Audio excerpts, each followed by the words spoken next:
అన్ని వంకాయలకి లోపల కైమా పెట్టేసుకోండి. ఇలాగా చూస్తున్నారా? ఇలా స్టఫ్ చేసేసుకోండి. స్టవ్ వెలిగించుకుని ఒక పాన్ పెట్టుకుని 5-6 టేబుల్ స్పూన్స్ ఆయిల్ వేసుకోండి. కొంచెం కరివేపాకు వేసుకోండి.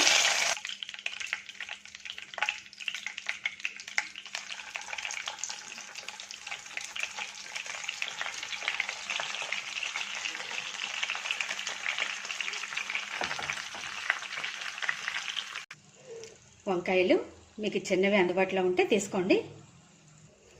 2-3 నిమిషాలు స్టవ్ సిమ్లోనే పెట్టుకుని మూత పెట్టుకుందాం.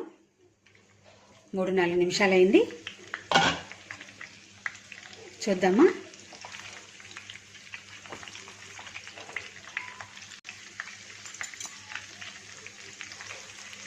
చూస్తున్నారా? ఇటు బాగా మగ్గిపోయింది కదా. అన్నీ ఇలా తిరగవేసుకుందాము.